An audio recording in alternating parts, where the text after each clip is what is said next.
మీకోసం నేను ముందున్నానని ముందుకు వచ్చి మీకు పని చేసి చేయడానికే వచ్చానని, అదే విధంగా మన ఊర్లో చాలా మంది సార్ ఈ సభాముఖంగా మీకు తెలియజేస్తున్నాను, ఈ ఊర్లో చాలా వరకు సిసి రోడ్లు, డ్రైనేజీలు గాని చాలా పేదవాళ్ళు ఉన్నారు, అవి లేవు. అలాగే చాలా పేదవారు ఉన్నారు, పూరి గుడిసెలు బాగా ఉన్నాయి సార్, అవి కూడా మనకు ఇందిరమ్మ ఇల్లు ఇచ్చి వాళ్ళను ఇల్లు కట్టించాలని కోరుతున్నాం సార్ ఈ సందర్భంగా. అలాగే మన మైనార్టీ మంచినీళ్ళ బావి ఉంది సార్, అది కూడా రిపేర్ చేయించాలని కోరుతున్నాం సార్. అలాగే నీళ్లు కూడా చాలా తక్కువగా వస్తున్నాయి సార్, అటు లాస్ట్ వాడకు అక్కడ ఒక బోరు వేపియాలని కోరుతున్నాం సార్.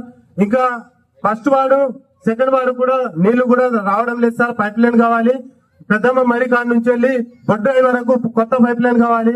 అలాగే ఈ రోడ్డు వేసేటప్పుడు మన మిషన్ భగీరథ పైపులు చాలా లోతుకు వేయలేదు, అందుకని అవి డ్యామేజ్ అయ్యి చాలా వరకు నీళ్లు రావడం లేదు సార్ చాలా కాలనీలకు. అలాగే మా ఊరి కోసం నేను ఎందుకు వచ్చానంటే, నాకు ఇద్దరు పిల్లలు కూడా మూగవారే, వారికి మాటలు రావు. నేను వచ్చింది ఏ రూపాయి ఆశించి కాదు, నాకు ఊరితోని నాకు ఏం వద్దు, నేనే ఊరికి ఇవ్వడానికి వచ్చాను. ఊరి నుండి నేను ఏమి తీసుకోను అని మాటిస్తున్నా. ఈ ఊరి కోసం ఎప్పుడు కానీ ఒక్క మిస్ కాల్ ఇచ్చిన కానీ నేను మీ ముందు ఉంటాను. మీకోసము ఏ పని అయినా చేయడానికి, ఏ రాత్రి అయినా ఫోన్ చేస్తే మీకోసం వచ్చి నేను పని చేస్తానని ఈ సభాముఖంగా తెలియజేస్తున్నాను ప్రతి ఒక్కరికి. సార్ ఇంకోటి సార్, మా ఊర్లో వితంతువులు బాగా మంది ఉన్నారు సార్, పింఛిది రాని వాళ్ళు బాగా మంది ఉన్నారు. అది చాలు కాగానే ఫస్ట్ మా ఊరికే చేయాలని కోరుకుంటున్నాను సార్.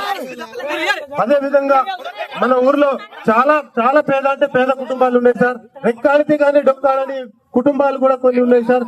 వాళ్ళను సుధా ఒకన్ను చూసి వాళ్ళను కూడా మనం ఏదో విధంగా సాయం చేస్తూ ఉండాలని ఈ సభాముఖంగా తెలియజేస్తున్నాం సార్. ఎంతటి అవకాశం ఇచ్చినా మీకు అందరికీ నమస్కారాలు తెలియజేస్తూ, నా కట్టెల గుర్తుకు ఓటు వేసి నన్ను గెలిపించాలని మనస్ఫూర్తిగా కోరుతున్నాను. చాలా మంది సరిపోతే ఏ ఒక్కడు పోయి మందలించలే, కానీ అసలు యుద్ధం అప్పుడైతే నేచురల్ గా చనిపోయినోడికి కూడా పేడ పోయింది. అంత దుర్మార్గమైన పార్టీ అది, అంత జిమ్మికుల మారి నాయకత్వం. మరి దానికి వాళ్ళు మనం ఓటు వేసినామంటే, వాడు 2000 5000 ఇచ్చినాక ఓటు చేస్తే ఇక ప్రజాస్వామ్యాన్ని కూలి చేసుకోలేదు.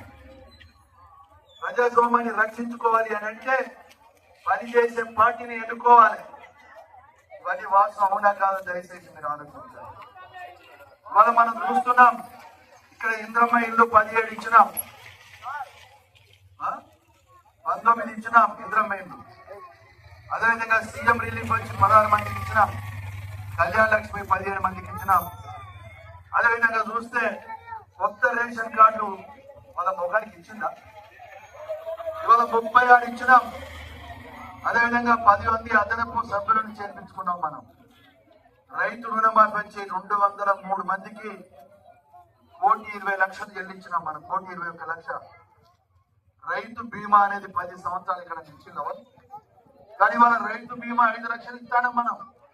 వాళ్ళు ఇక్కడ కూడా ఒక కుటుంబ పెద్ద చనిపోతే ₹1,00,000 5 లక్షలు ఇచ్చినాం. రైతు భరోసా కింద 3 విడతలుగా ₹1,17,00,000 ఇచ్చినాం. అన్నిటికన్నా ముఖ్యంగా ఇవాళ సన్న వడ్లకు మనం బోనస్ ఇస్తున్నాం. ₹500 బోనస్ ఇస్తుంటే ఒక ఎకరా గంటకి 12,000 నుండి 15,000 వర్షాకాలం పండించిన పంటను మాత్రం మనం ఇస్తున్నాం. అదేవిధంగా అభివృద్ధి పనులకు సంబంధించి ₹64 లక్షల పనులు చేసినాం. ఇంతకుముందే చెప్పా, గృహజ్యోతి అని చెప్పి 200 యూనిట్ల కరెంట్ ఉచితంగా ఇస్తున్నాం. అదే కాకుండా ఇవాళ మనం సన్న బియ్యం ఇస్తున్నాం. ఇవాళ ఈ సన్న బియ్యం వేయడం వల్ల ఎంత లాభం ఒకసారి ఆలోచించాం. కేంద్రం నుండి ఒక టీం వచ్చింది. ప్రతి సంవత్సరం కూడా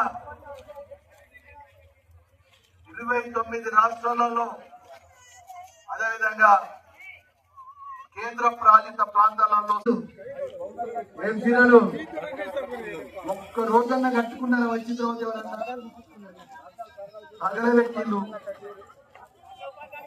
దేనికి చీరలకు దిష్టి బొమ్మలకు పెట్టుకున్నారు. ఆ దిష్టి బొమ్మ కూడా సిగ్గుపడి ఉంటుంది. దరిద్రం చీర ట్రైనింగ్